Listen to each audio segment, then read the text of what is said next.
It's like those commencements, you know. Parents just want to be sure that degree is in the hand of that child. Get that man off the podium. Get him on. Let's get on with this day. Paul Ryan.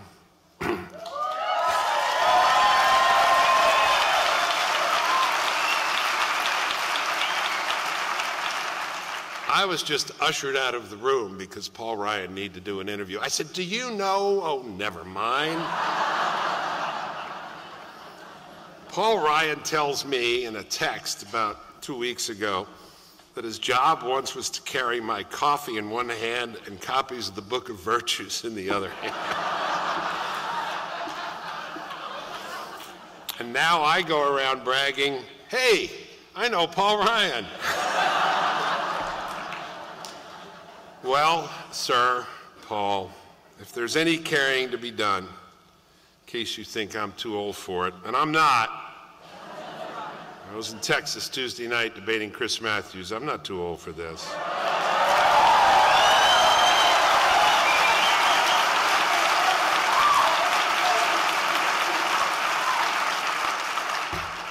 I'm just getting better. But my doctor said I'm getting shorter. Anyway,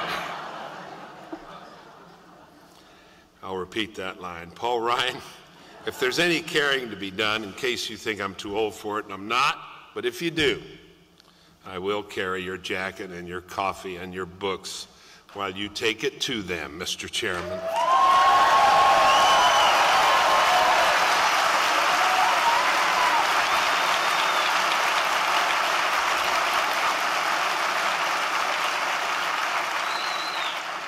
He did work for me and Jack Kemp, or as Paul likes to say on the stump, I worked for Jack Kemp.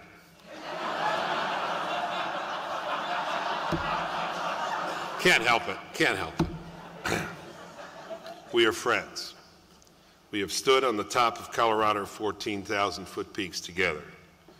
I got there 3 hours after he did, but I got there. When I got there, the mountain knew it had been climbed.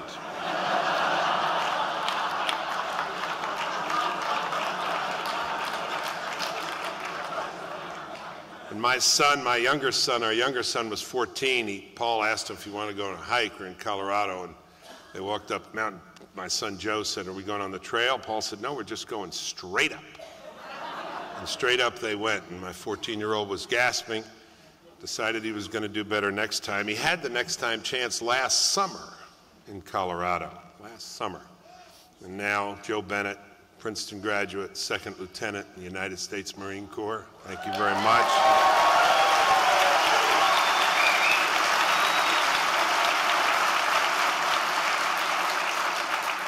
Stayed with him. So did Paul's father-in-law, who runs decathlons, and so did Paul's brother-in-law, who's an Ironman. And I stayed at base camp in case, like on Everest, in case there's trouble. And no, I went behind slowly. True story, Paul said, let's all just hike together. And I said, I know the resumes of this crowd. You got to be kidding, you know.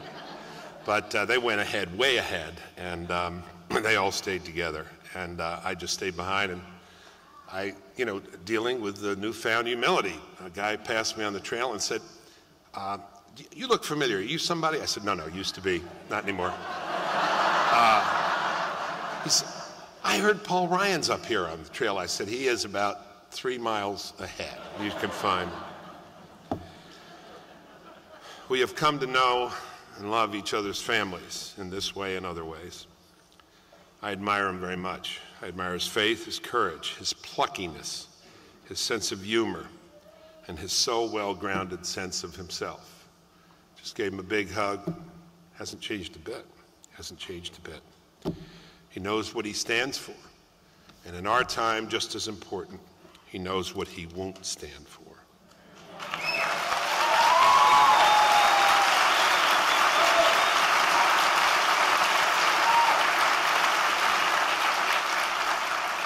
In the book of Virtues, chapter on courage, we quote Aristotle, who says courage is the most important of the virtues because it enables the other virtues to have effect.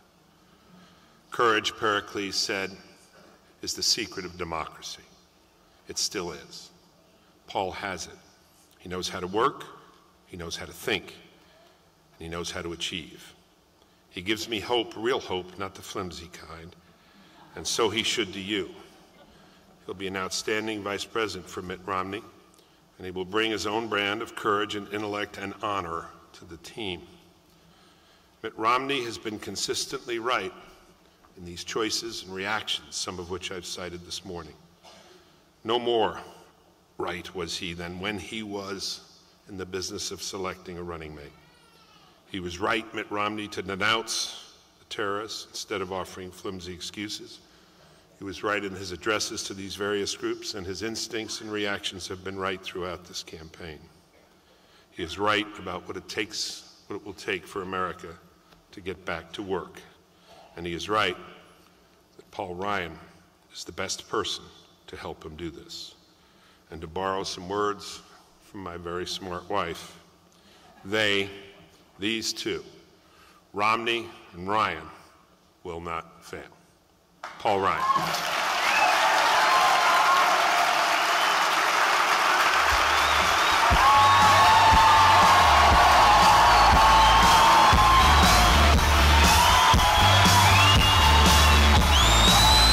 Hey, everybody.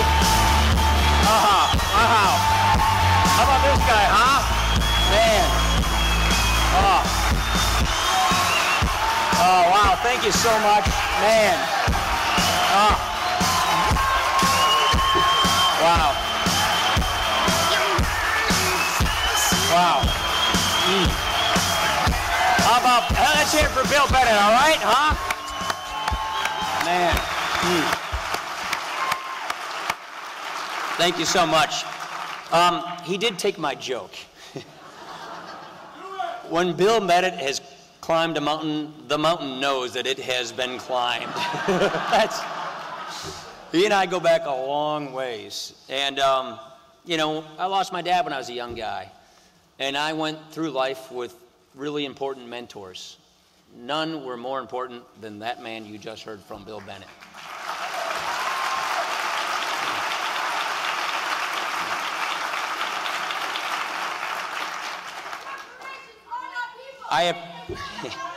Thank you so much. I appreciate your support. Thank you so much.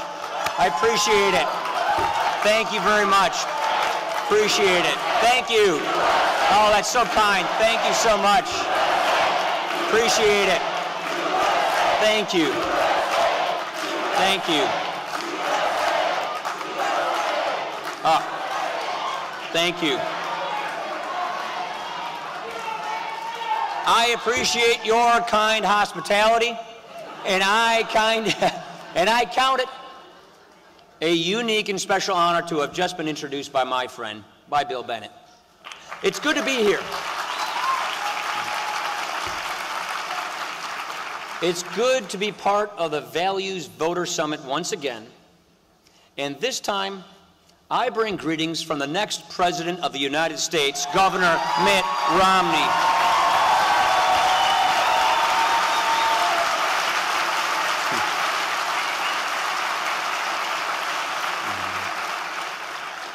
In this election, millions of Americans count themselves as values voters. I'm a values voter too. In 53 days, we have a choice between two very different ideas about our country, how we were meant to live and what we were meant to be. It's the kind of choice that can never be taken for granted. Peace, freedom, and civilized values have enemies in this world, as we've been reminded by events in Egypt, Libya, and Yemen. We've all seen the images of our flag being burned and our enemies under attack by vicious mobs. The worst of it is the loss of 4 good men, including our ambassador to Libya. They were there for the most peaceful purposes in service to our country. And today, our country honors their lives and grieves with their families.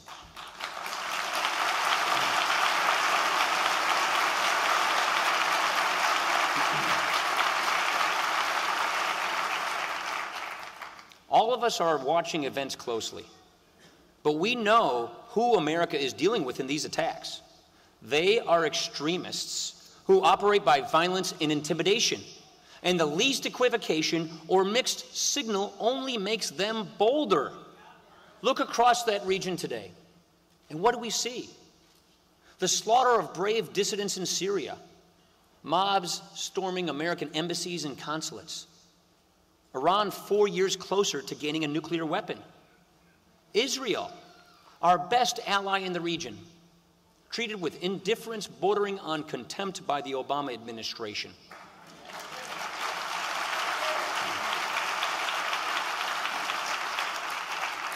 Amid all these threats and dangers, what we do not see is steady, consistent American leadership.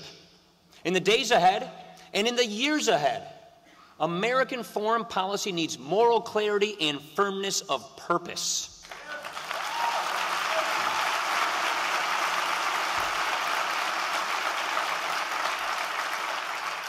Only by the confident exercise of American influence are evil and violence overcome. That is how we keep problems abroad from becoming crises. That is what keeps the peace. And that is what we will have in a Romney-Ryan administration.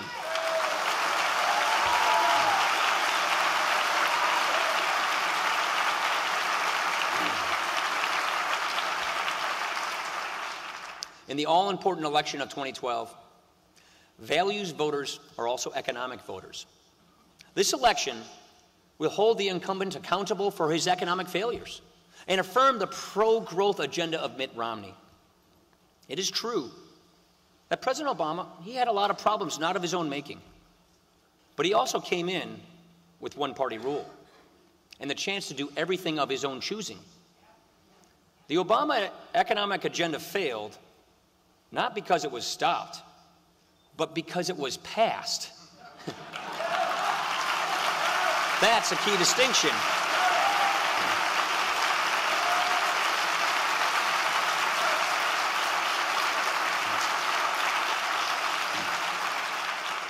And here's what we got. Prolonged joblessness across the country. 23 million Americans struggling to find work. Family income in decline. 15% of Americans living in poverty. The record is so uniformly bad that maybe you've noticed something. President Obama himself almost never even uses the word record. That is, except when he's trying to trade on the record of Bill Clinton. In his convention speech, the president never said that simple word, record. He didn't say the other word, stimulus, either, because he wasted $831 billion of borrowed money.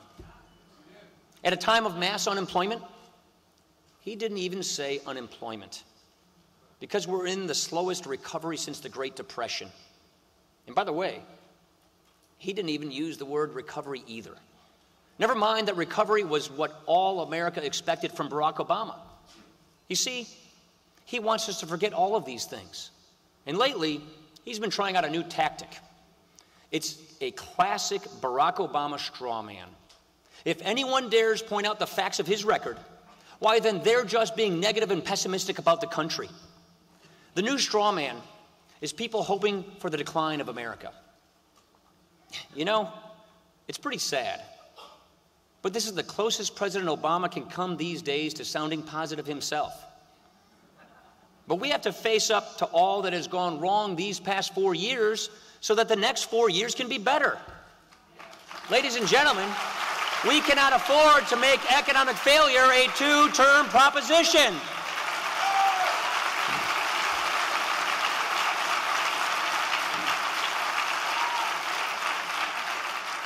You know, lately, the president has been also trying out sports comparisons.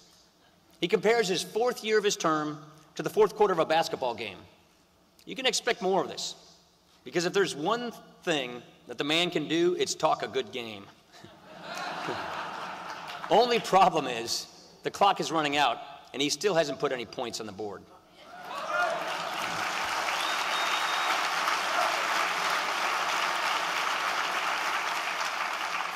His whole case these days is basically asking us to forget what he promised 4 years ago and focus instead on his new promises. That's a fast move to get around accountability. He made those ringing promises to get elected. Without them, he wouldn't be president. And now, he asks as if it's unfair to measure his performance against his own words. But here's the question. If Barack Obama's promises weren't good then, what good are they now? If we renew the contract, we're going to get the same deal.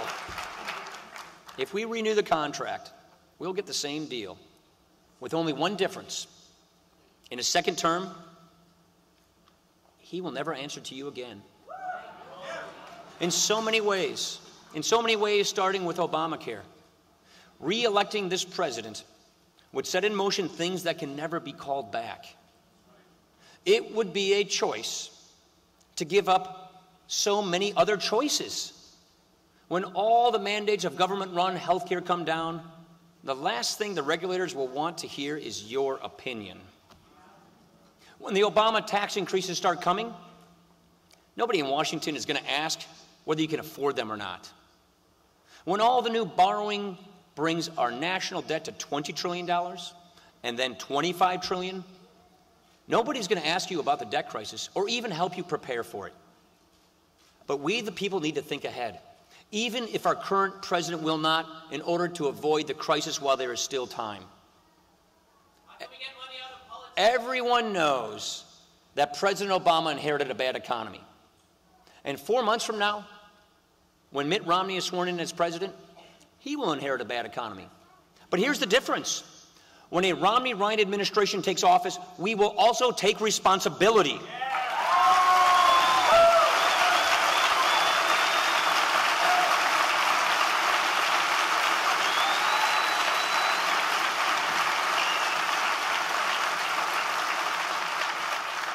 Instead of dividing up the wealth, our new president will get America creating wealth again.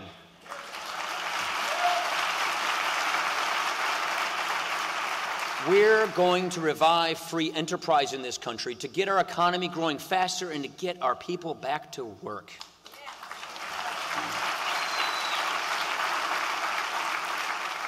On the path that this president has set, by the time my kids are my age, the federal government will be far bigger and more powerful even than it is today. At that point, this land of free men and women will have become something it was never intended to be. We were expected to meekly submit to this fate. But I've got a different idea, and I'm betting that most Americans share it. I want my children to make their own choices, to define happiness for themselves, and to use the gifts that God gave them and live their lives in freedom.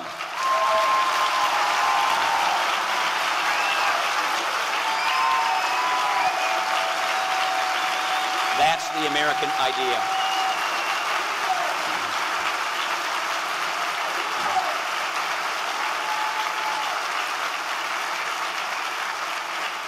You know, you say things like this, and our opponents will quickly accuse you of being, quote, anti-government. President Obama frames the debate this way because here again, it's the only kind of debate he can win against straw man arguments.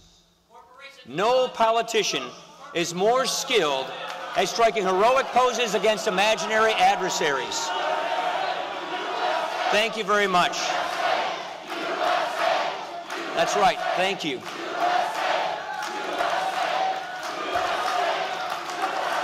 Thank you.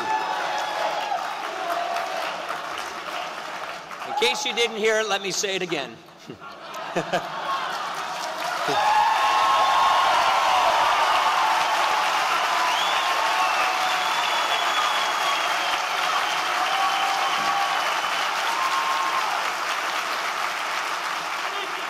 And we all know this. No politician is more skilled at striking heroic poses against imaginary adversaries. Nobody is better at rebuking non-existent opinions. Barack Obama does this all the time. And in this campaign, we are going to call him on it.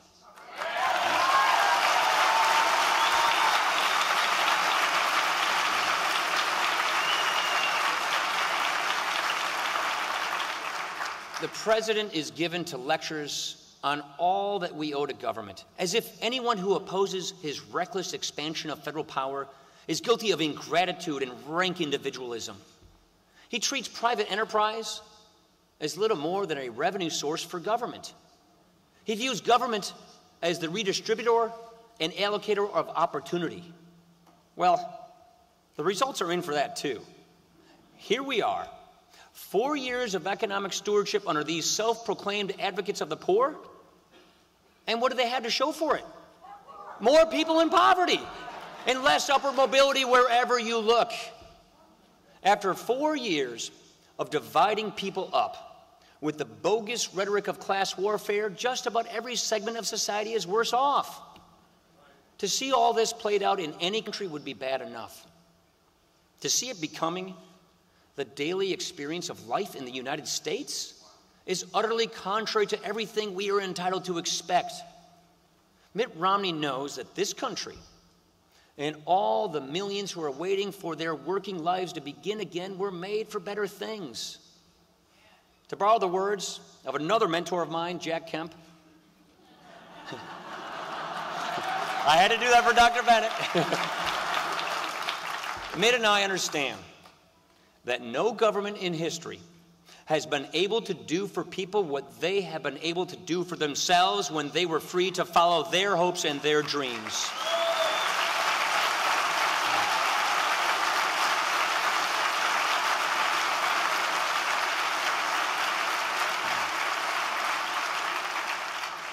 Under the current president, we are at risk of becoming a poor country because he looks to government as the great benefactor in every life.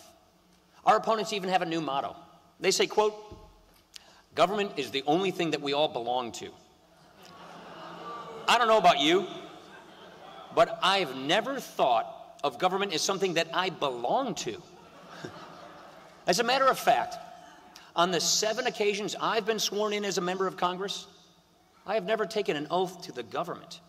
The oath that all of us take is to support and defend the Constitution of the United States, under which government is limited and the people are sovereign. That's what we do. That's who we are.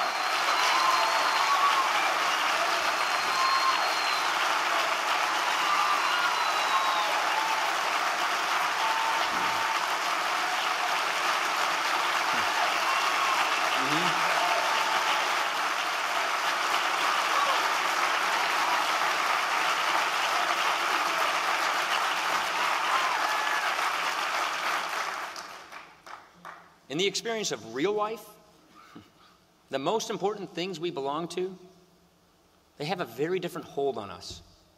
I'm a Catholic, not because anyone has ordered me to accept a creed, but because of the grace and truth revealed in my faith. And that's how we all feel about the faiths we hold. In the same way, we Americans give ourselves to every kind of good cause. We do this for the simple reason that our hearts and conscience have called us to work that needs doing, to fill a place that sometimes no one else can fill. It's like that with our families and communities too. The whole life of this nation is carried forward every day by the endless, unselfish things people do for one another without giving it much thought. In books, they call this civil society. In my own experience, I know it as Janesville, Wisconsin.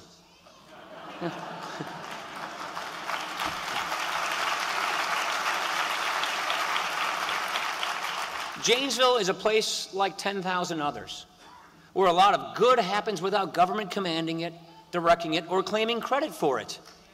That's how life is supposed to work in a free country.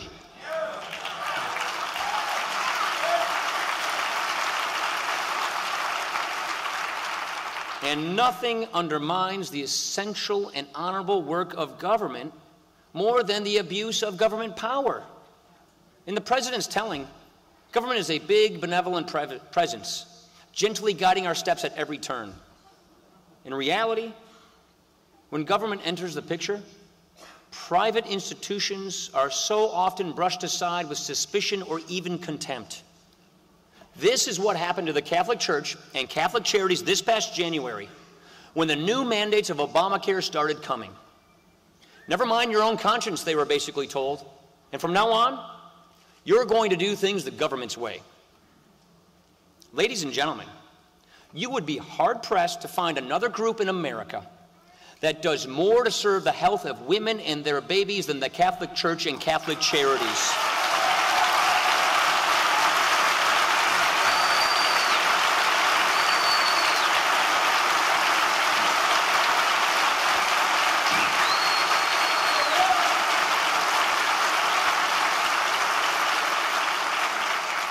And now, suddenly, we have Obamacare bureaucrats presuming to dictate how they're going to do it. As Governor Romney has said, this mandate is not a threat and insult to one religious group. It is a threat and insult to every religious group. He and I are honored to stand with you, people of faith and concerned citizens, in defense of our religious liberty.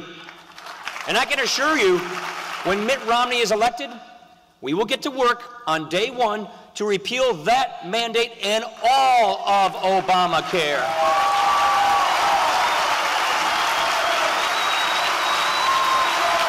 That is a fact.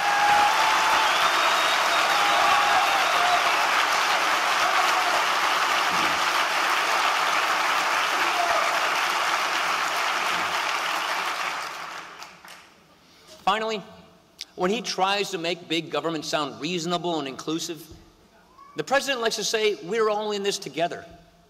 And here, too, he has another handy straw man. Anyone who questions the wisdom of his policies must be lacking in compassion. Who else would question him but those mean people who think that everybody has to go it alone and fend for themselves? We're all in this together. It has a nice ring. For everyone who loves this country, it's not only true, but obvious. Yet, how hollow it sounds, coming from a politician who has never once lifted a hand to defend the most helpless and innocent of all human beings, the child waiting to be born.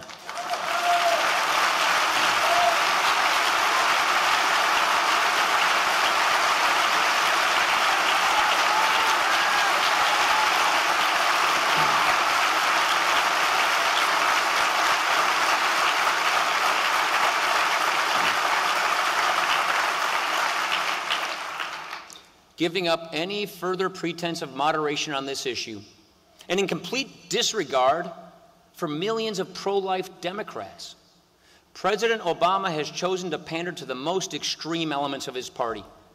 In the Clinton years, the stated goal was to make abortion safe, legal, and rare.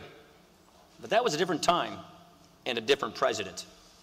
Now, apparently, the Obama-Biden ticket stands for an absolute, unqualified right to abortion at any time, under any circumstance, and even at taxpayer expense.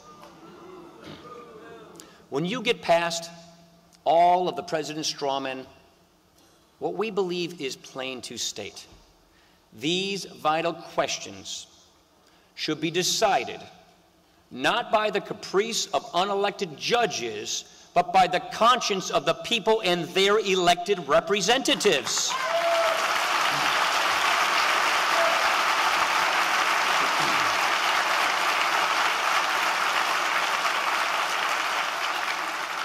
And in this good-hearted country, we believe in showing compassion for mother and child alike. We don't write anyone off in America, especially those without a voice. Every child has a place and purpose in this world. Everyone counts. And in a just society, the law should stand on the side of life.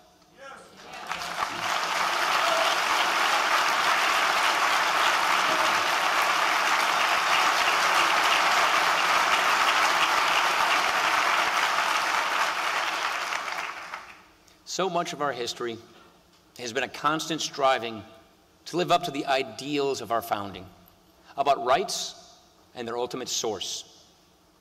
At our opponents' convention, a rowdy dispute broke out over the mere mention of that source. I mean, for most of us, it was settled long ago that our rights come from nature and nature's God, not from governments. Very clear.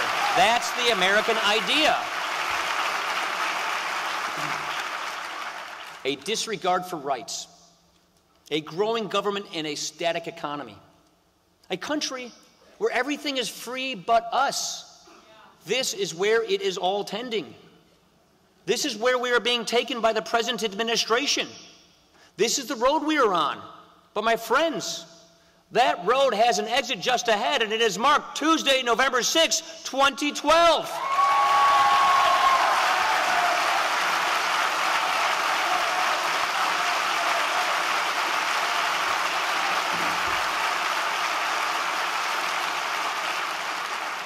We can be confident in the rightness of our cause and also in the integrity and readiness of the man who leads it.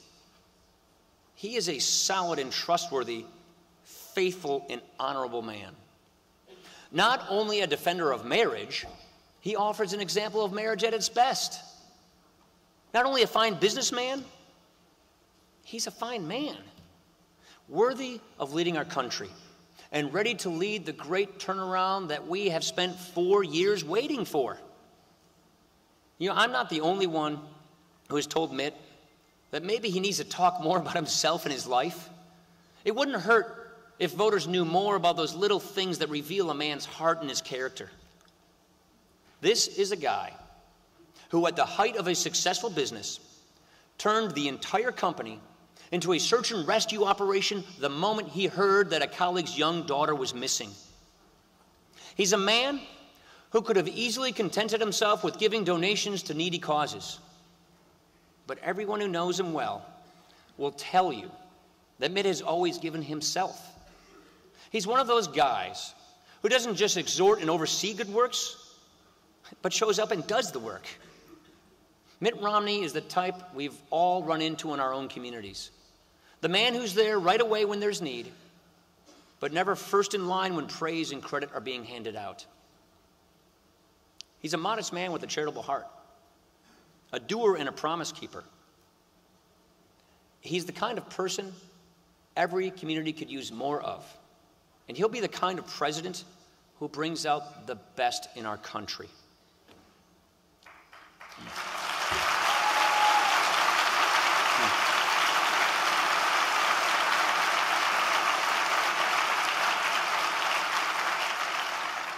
When he asked me to join the ticket, I told Governor Romney, let's get this done.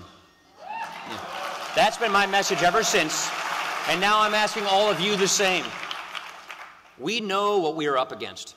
We know how desperate our opponents are to cling to power, but we are ready, and I hope you are too, because I know that we can do this. Whatever your political party, let's come together for the sake of our country. Let's put these divisive years behind us. Let's give this effort everything we have. Let's get this done and elect Mitt Romney the next president of the United States of America. Thank you, everybody, and God bless you. Thank you very much. Thank you. Appreciate it. Thank you.